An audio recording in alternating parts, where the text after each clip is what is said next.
Hello student, 24 जून 2020 है और जैसा कि डेली जीएसजीके का क्विज स्टार्ट हो गया है। और आज का वीडियो जो बेस्ड है इंडियन इकोनॉमी पे बेस्ड है। टोटल 5 प्रश्न इसमें होंगे जो यूपीएससी पैटर्न पे बेस्ड होंगे। और आपको क्या करना है कि प्रश्न को वेरी केयरफुली पढ़ना है, फिर वीडियो को पॉज करना है और उसका आंसर कमेंट बॉक्स में देना है। और फिर अपना आंसर उस आंसर से मैच करना है। फिर आपको चेक करना है कि आपके कितने प्रश्न सही हुए और उसका आंसर कमेंट में करिएगा। तो चलिए, आपका बिना टाइम वेस्ट किए हम वीडियो को शुरू करते हैं। पहला क्वेश्चन फ्रेंड, और फर्स्ट ऑफ ऑल आप वीडियो को पॉज करिए और पॉज करने के बाद वेरी केयरफुली इस क्वेश्चन को पढ़िए और इसका आंसर कमेंट बॉक्स में ज़रूर करिए। बिल्कुल इंडियन इकोनॉमिक्स का बेसिक सा क्वेश्चन है, बट ये इंपॉर्टेंट है आपके एग्जाम के लिए। तो पहला क्वेश्चन है, मिश्रित अर्थव्यवस्था का क्या अर्थ है?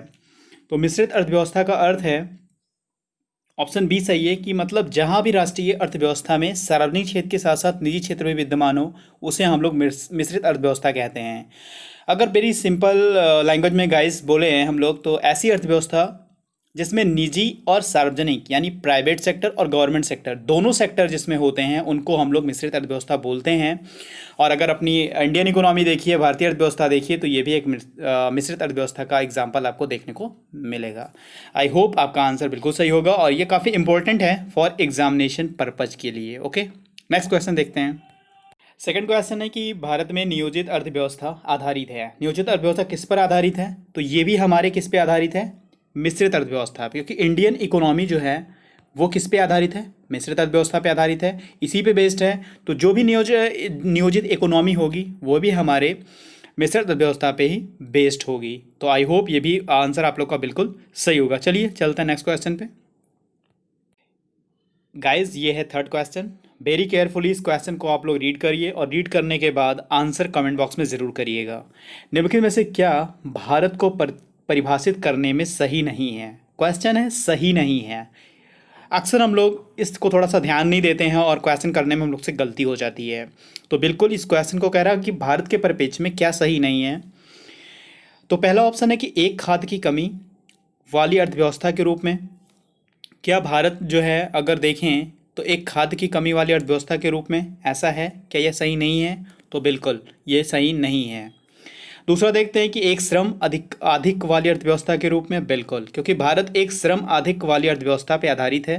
ठीक है, तो ये हमारा ऑप्शन सही होता है, बल्कि एक हमारा गलत है। तीसरा ऑप्शन है कि एक व्यापार अधिक वाली अर्थव्यवस्था के रूप में। तो यहाँ पे एक व्यापार वाली अर्थव्यवस्था के रूप में व्यापार अधिक वाली, तो यहाँ पे भी ये भी ऑप्शन गलत है, क्योंकि बहुत अधिक हमारे यहाँ ट्रेड अधिक वाली अर्थव्यवस्था नहीं है, तो ये भी गलत है। चौथा ऑप्शन है कि एक पूंजी अधिक वाली अर्थव्यवस्था के रूप में। तो बिल्कुल नहीं, अधिक पूंजी वाली अर्थव्यवस्था के रूप में भारत जो है ये भी सही नहीं है, तो ये भी गलत हो गया है। तो ऑप्शन कौन कौन से हमारे गलत होंगे, क्योंकि सही नहीं पूछा है? तो option A, option C, option D, A C D होगा, यानी ये ऑप्शन सही होगा। और अगर हम पूछते हैं कि भारत को प्रभावित करने में क्या सही है, तो ये एक श्रम अधिक वाली अर्थव्यवस्था के रूप में अगर देखें तो यहाँ पे सबसे ज़्यादा जो है श्रम अधिक वाली अर्थव्यवस्था जो है यहाँ पे काफ़ी देखने को मिलती है। क्योंकि अगर देखें तो भारत की में जनसंख्या काफ़ी अधिक है।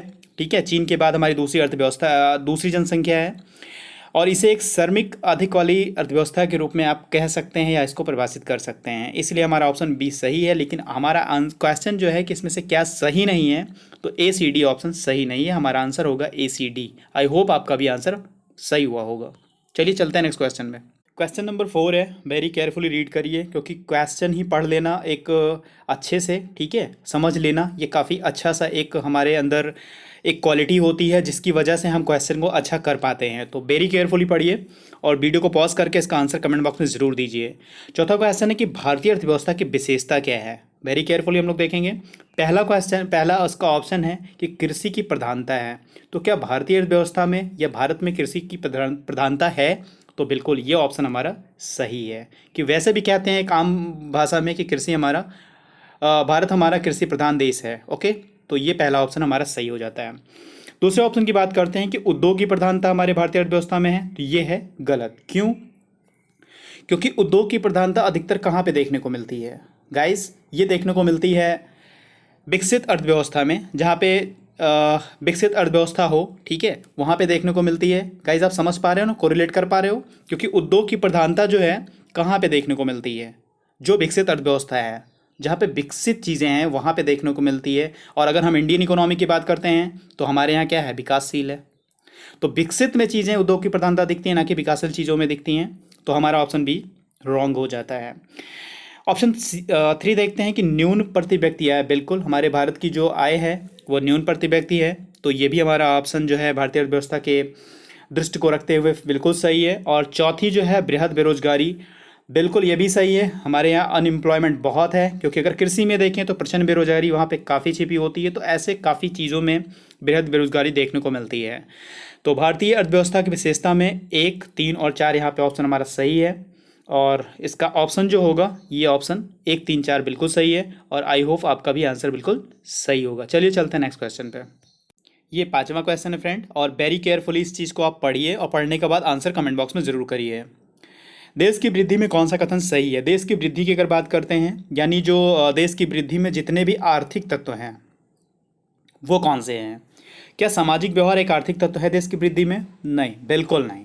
ये एक अनार्थिक तत्व में आएगा, ठीक है, क्योंकि सोशल एक अलग चीज़ है, सोशल बिहेवियर। तो ये अनार्थिक तत्व में जाएगा, ना कि आर्थिक तत्व में आएगा। तो पहला ऑप्शन हमारा हो गया गलत। और दूसरा प्राकृतिक संसाधन, बिल्कुल जो नेचुरल रिसोर्सेज हैं उनका जो है हमारे देश की वृद्धि में काफ़ी इंपॉर्टेंट रोल होता है, और ये एक आर्थिक दृष्टि से काफ़ी महत्वपूर्ण भी होता है। ऑप्शन थर्ड देखते हैं कि शक्ति संसाधन, बिल्कुल एनर्जी रिसोर्सेज जो भी होते हैं वो भी काफ़ी इंपॉर्टेंट हैं, और हमारे जो है देश की वृद्धि यानी भारत की वृद्धि के लिए काफ़ी इंपॉर्टेंट माने जाते हैं। और जो हमारा कैपिटल रिसोर्सेज यानी पूंजी संसाधन, ये भी जो है देश की वृद्धि में आर्थिक तत्व के रूप में शामिल किए गए हैं। तो हमारे यहाँ ऑप्शन 2, 3, 4 सही होगा। 2, 3, 4, आई होप आपका भी आंसर बिल्कुल सही हुआ होगा।